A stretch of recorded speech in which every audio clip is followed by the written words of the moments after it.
The game starts you off in a car with your younger brother. As you drive through the rain in the forest, a supernatural suddenly just appears in front of you. Darkness envelops everything you see as you drove straight off the road and into a tree. You would hope that you awoke safe, or maybe you awoke in a hospital. Instead, you find yourself in a dark room. You quickly realize that the room isn't dark, but you can't see. You've lost your eyesight. You're blind.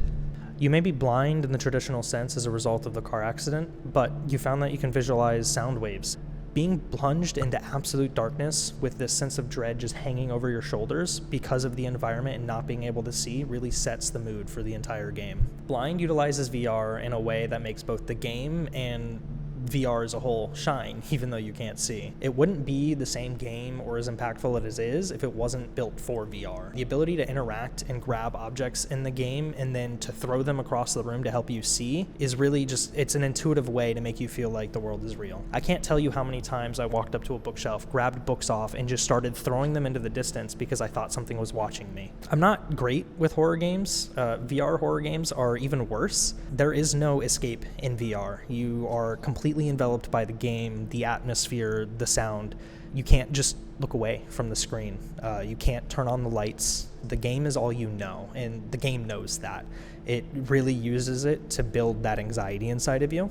How do you go about creating a style that not only represents being unable to see, but still creates that tense, believable environment? The team at Tiny Bowl found a way to blend the visuals with game mechanics in a way that's still believable. Anytime there's a sound in the game, that sound is represented by shock waves that allow you to keep the illusion of being blind, but still accurately represents the objects. You don't get very long to rest in the comfort of being able to see, as everything is just plunged right back into darkness afterwards. This game does an excellent job of setting the mood. It uses the unknown environment around you and the darkness to create this uneasy feeling of you constantly being on edge trying to figure out what is lurking in the darkness. But they've made some mistakes that ends up leaving the user in the dark. Part of this is because it's been 5 years since this game came out in 2018, and a lot has been made when it comes to comfortability in VR games. The onboarding in this game specifically is enough of a pain point to where it tainted the rest of my experience going through. I played this game on a Quest, and the game was originally designed for the HTC Vive with its little touchpad wands. So when it came time to trying to figure out what buttons did what, I was just left guessing. This friction point was amplified by the absolutely insane decision for this game to have smooth locomotion, but it used the true north of your entire play space. So I sat there going in circles trying to figure out which way was forwards just so I could change the smooth locomotion. And then unfortunately, the other issue with this game is the pacing and the flow and the puzzles of the game.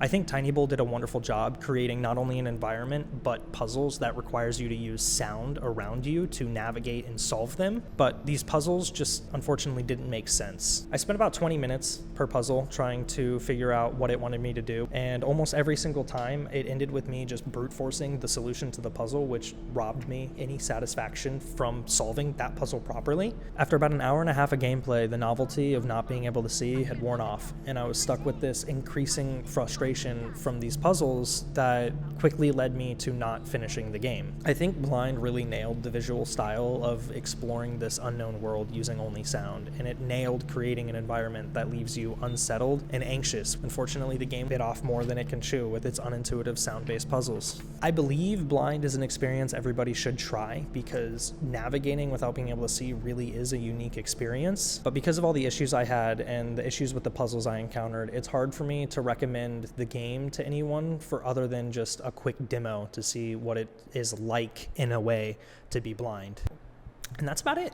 I hope this works. God, I really hope this works.